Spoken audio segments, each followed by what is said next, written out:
All right, so we're in the next video. You gotta pull the card.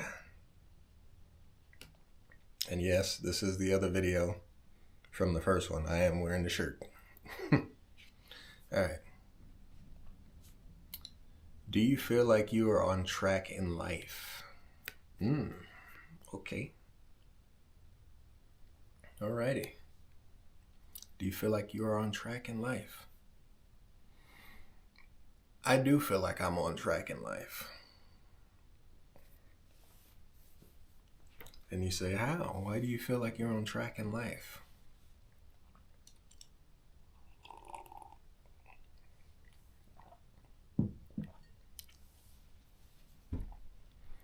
I'm on track in life because I've planted the seeds that I've needed to plant.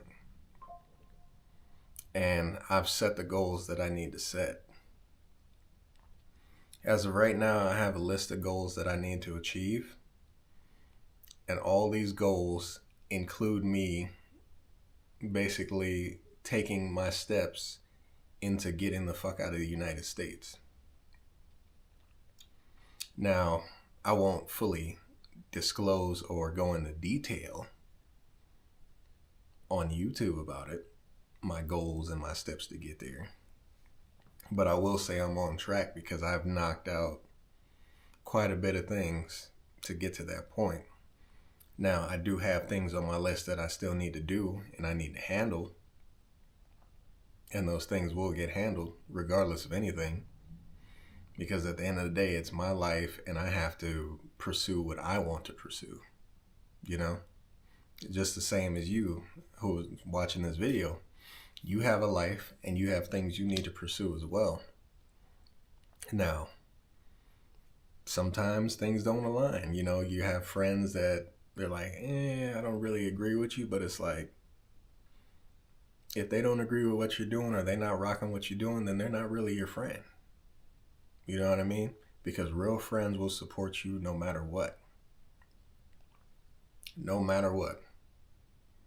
It's like, regardless of anything, if you're like, hey, I'm doing this, are you willing to, help and support me? And then that person says, yes, that's your friend. If they're like, I don't know, man, I can't really do that. Or if they're upset with you about pursuing something that you want to pursue, that's not really your friend. Because what that tells me is they're breeding jealousy and envy. Right? It's just like, it doesn't make sense. It's like you call somebody your friend, but at the same time, you're mad at them for doing things that they want to do. It doesn't make sense.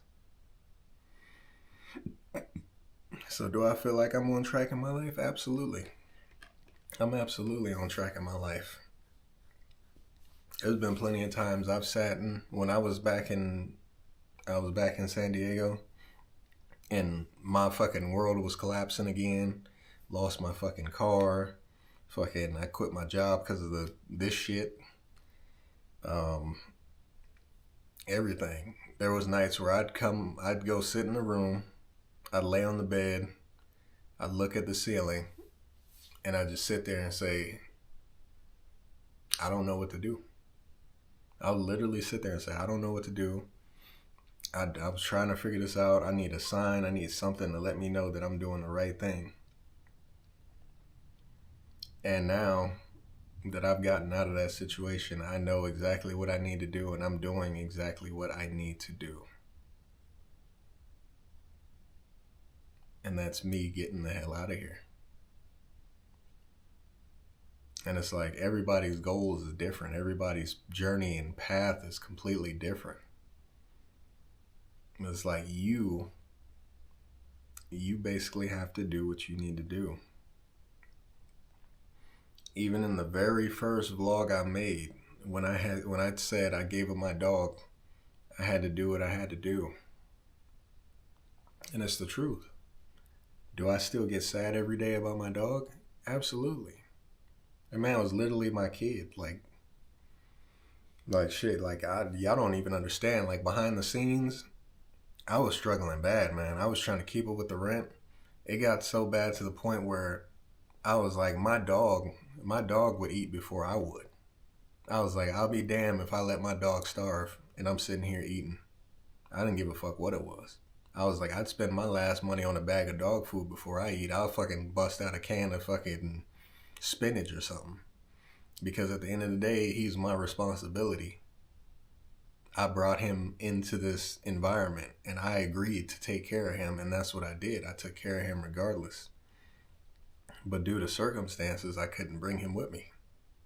So yeah, my heart aches every day for him. I hope he's out there doing well. I hope, he's with a new family and they've adopted him and he's thriving. And I hope he's doing better than what I was able to provide, because shit, I was doing what I could, man. It's not easy. It's not easy living in California. That shit is it's fucking hard, man. It's like if you're not fucking making X amount of dollars, you're gonna be struggling. I was like, cause you gotta remember, I was working at Goodwill, and they was paying us fucking $19.50 an hour as fucking drivers, and on the side I was getting my disability, and that was just barely enough to cover the fucking $3,000 I was paying in rent, and then I had utilities and stuff like that, and my phone bill and shit like that. So I was just barely getting by. Now imagine those people that are only getting that $19.50 an hour living in Cali. You're not gonna make it, man. It's not. If you don't have family, friends that you can stay with, or if you don't live across the border, which a lot of my coworkers did, they lived across the border, ain't happening, man. It's not happening. So that's why I say my goal is get the fuck out of here. And I'm standing on that. I will, and I am getting the fuck out of here. Because at the end of the day, I can go somewhere, sit on a beach, actually fucking retire, and enjoy the fruits of my labor. You know what I mean? And I know that everybody that really rocks with me is going to support me. And shit, if anything, it might motivate y'all. Y'all be like, you know what, he did it? Considering where he came from and how he grew up and he did it, shit, I could do it too. And yeah, it's possible. It's very possible.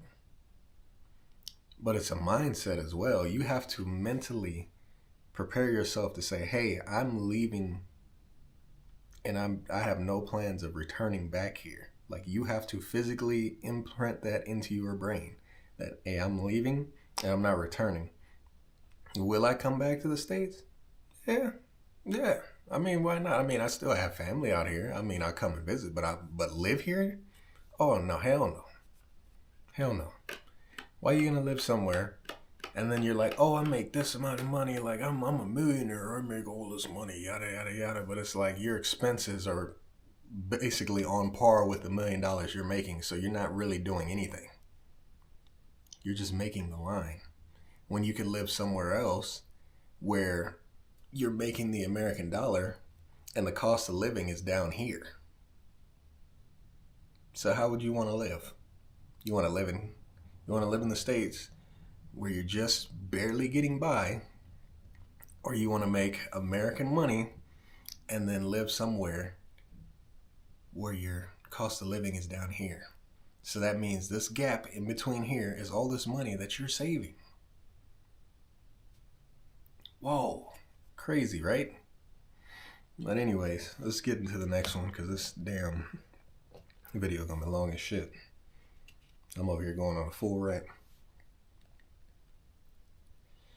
What's something you wish you would have said to someone?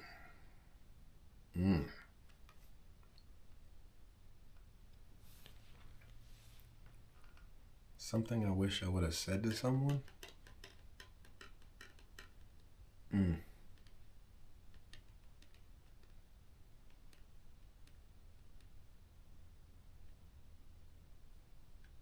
Oh, this is going to be interesting. Something you wish you would have said to someone.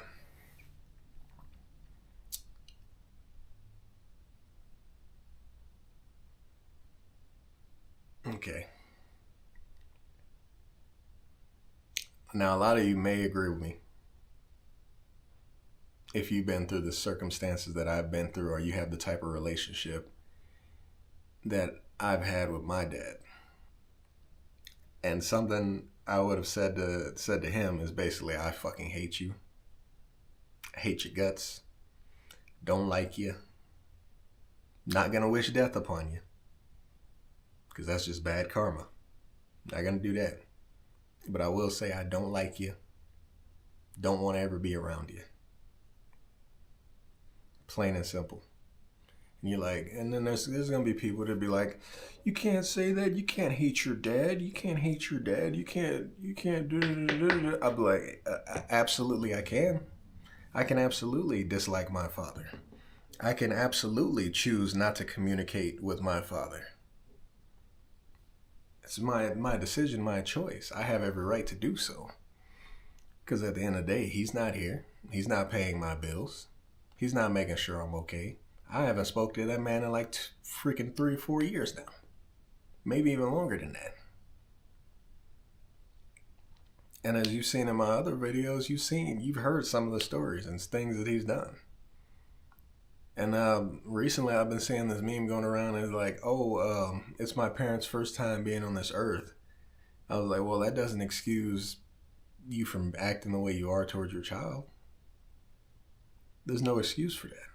So I have every right to dislike my father. I don't want to talk to him. I don't want to see him. I don't want to speak to him. That's my choice. And he needs to understand that, and he needs to feel that. Because I'm pretty sure he's sitting somewhere right now and he's like, damn, I messed up bad. And yeah, absolutely, you messed up bad.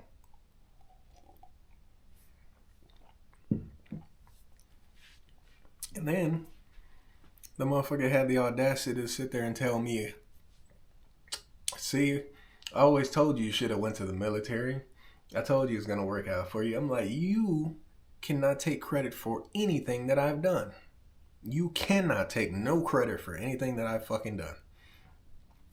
I was like, I have surpassed you in every single way, shape, or form. I make more money than you. I have a college degree. I'm a better person than you are. And nobody likes you. And then, hot take, you're sitting here going to church trying to pretend to be this great person and lying to these people's faces. Sitting there asking for forgiveness. But we all know you didn't change, man. We all know you didn't change.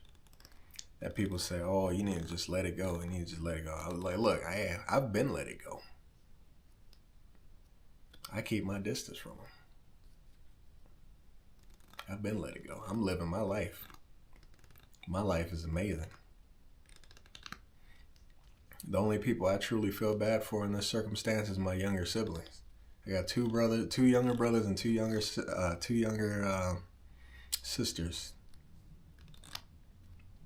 And they're the ones going through it the most because dad's not around, because he decided to destroy everything and walk out. Not once, but twice. Crazy shit, ain't it? But if there's something I would have said, I would be like, I fucking hate you. I hate your guts. And then we probably would have been fighting. And I would have whooped his ass. Because that's how that would have went. Because he thinks he's the big bad bully. But not now. Not no more. Not anymore.